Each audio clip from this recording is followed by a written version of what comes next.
দেখুন উপর থেকে অল্প পরিমাণে রস দিয়ে দেবেন। দেখুন আমি একটা ভেঙে দেখাচ্ছি কতটা নরম হয়েছে। দেখুন দেখুন ভেতরটা কিন্তু খুব ভালোভাবে হয়ে গেছে, খুব স্পঞ্জি হয়েছে।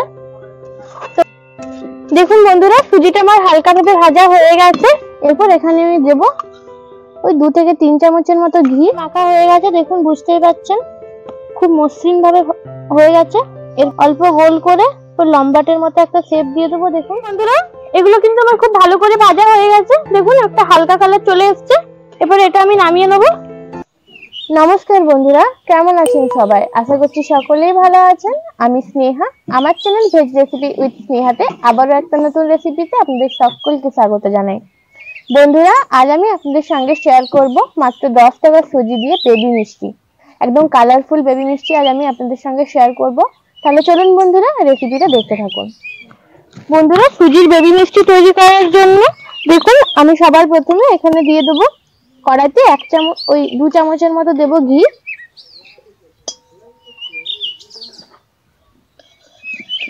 দেখুন ঘিটা কিন্তু গলে গেছে। এরপর এখানে আমি দেব 10 টাকার 1 প্যাকেট সুজি, এই গ্লাসটার 1 গ্লাস হয়েছে। এরপর এটা আমি এখানে দিয়ে দেব। এটা খুব ভালো করে ভেজে নেব।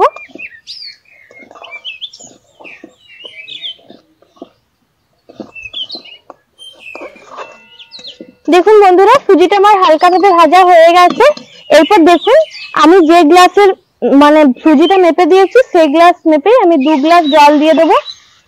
দেখুন এখানে আমি সবার প্রথমে 1 গ্লাস দিয়েছি, দিয়ে দেবো আরেক গ্লাস। এরপর এটা খুব ভালো করে রান্না করে নেব। এরকম অনবরত কিন্তু নেড়েই যাব, না হয় কিন্তু নিচে লেগে যাবে। দেখুন বন্ধুরা সুজিটা কিন্তু খুব ভালোভাবে কুক করা হয়ে গেছে। দেখুন এটা কিন্তু একদম কড়া থেকে ছেড়ে আসছে। এরপর বন্ধুরা এটা আমি নামিয়ে নেব। দেখুন বন্ধুরা সুজিটা কিন্তু আমি বেশ কিছুক্ষণ হালকা ঠান্ডা করে নিয়েছি। এরপর এখানে আমি দেব ওই 2 থেকে 3 চামচের মতো ঘি। দেখুন 3 চামচের মতো দিয়ে দিলাম ঘি। এটা খুব ভালো করে মিশিয়ে নেব।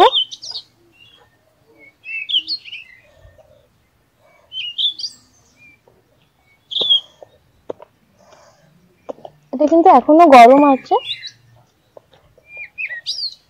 দেখুন এরপর এখানে আমি দেবো অল্প অল্প পরিমাণে গুঁড়ো দুধ। দেখুন গুঁড়ো একবারে দিয়ে দেবো না, কারণ এতে কিন্তু দলা লেগে যেতে পারে।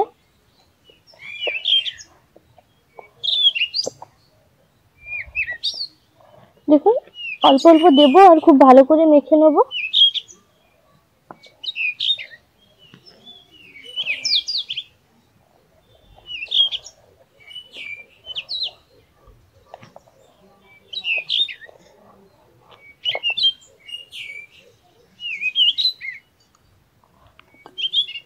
এরপর এটা কিন্তু খুব ভালো করে আমি মুথে নেব। একটু এটা সময় নিয়ে মাখতে হবে।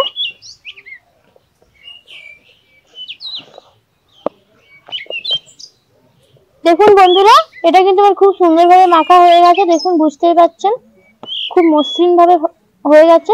এরপর এখান থেকে বেশ কিছুটা নিয়ে দেখুন বেবি মিষ্টি মানে ছোট ছোট সাইজের হবে। দেখুন এটাকে অল্প গোল করে এটা লম্বাটে শেপ দিয়ে দেবো। দেখুন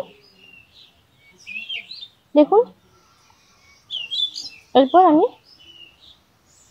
আরেকটাও করে নিচ্ছি। দেখুন প্রথমে হালকা গোল করে এরকম করে নেব। দেখুন এইভাবে। দেখুন বন্ধুরা আরেকটা করে দেখাচ্ছি।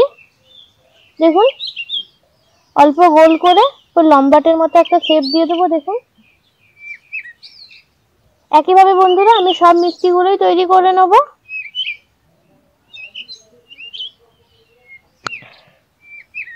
দেখুন বন্ধুরা এরপর আমি শিরাটা তৈরি করে নেব। যতটা পরিমাণে আমি কিন্তু সুজি দিয়েছিলাম, মানে ওখানে আমি ওই গ্লাসটার 1 গ্লাস পরিমাণে সুজি দিয়েছিলাম। এরপর আমি ওই গ্লাসটার 2 গ্লাস পরিমাণে দিয়ে দেবো চিনি।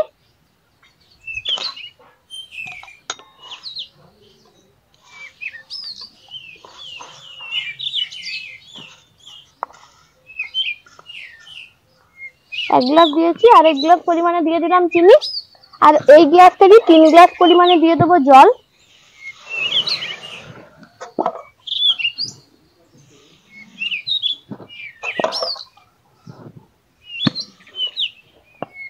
এরপর চিনিটা আর জলটা গলে যায়, ততক্ষণে আমি আর বাকি মিষ্টিগুলো তৈরি করে নিই।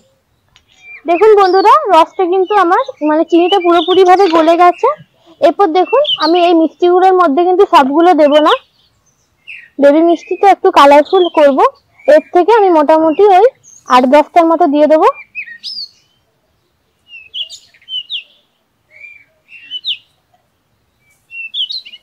দশটার মতো দিয়ে দিচ্ছি। এরপর এটা আমি একটা ঢাকনা দিয়ে রেখে দেবো, জাস্ট 5 মিনিট কুক করব। তাহলে বন্ধুরা ফিরে আসছি 5 মিনিট পরে। দেখুন বন্ধুরা, ফিরে এলাম 5 মিনিট পর। দেখুন মিষ্টিগুলো মোটামুটি মানে কুক হয়ে গেছে, মানে ভালোভাবেই কুক করা হয়ে গেছে। এরপর আমি এটা নামিয়ে নেবো। দেখুন বন্ধুরা, এরপর আমি বেশ কিছু মিষ্টি ভেজে নেবো। এই জন্য দেখুন কড়াইতে আমি তেল দিয়ে দিয়েছি, তেলটা খুব ভালো করে গরম হয়ে গেছে। এরপর আমি মিষ্টিগুলো ছেড়ে দেবো।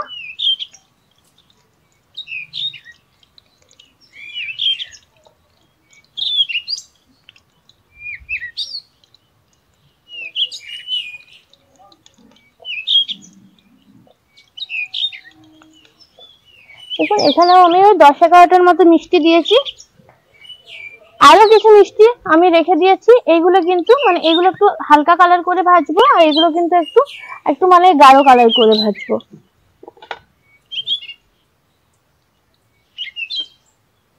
এরকম উল্টে পাল্টে কিন্তু আমি মিষ্টিগুলো ভেজে নেবো। বন্ধুরা, এগুলো কিন্তু আমার খুব ভালো করে ভাজা হয়ে গেছে। দেখুন একটা হালকা কালার চলে এসছে। এবার এটা আমি নামিয়ে নেবো। দেখুন এগুলো নামিয়ে আমি আগে থেকে যে রসটা করে রেখেছিলাম, এই রসটাতে দেখুন আমি ঢেলে দেবো। এরপর আমি আরো কিছু ভেজে নেবো।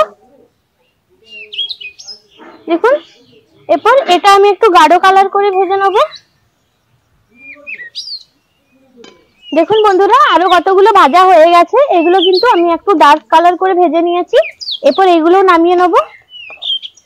এরপর এগুলো নামিয়ে আগে থেকে যে রসটা আমি করে রেখেছিলাম ওই রসটাতেই দিয়ে দেবো।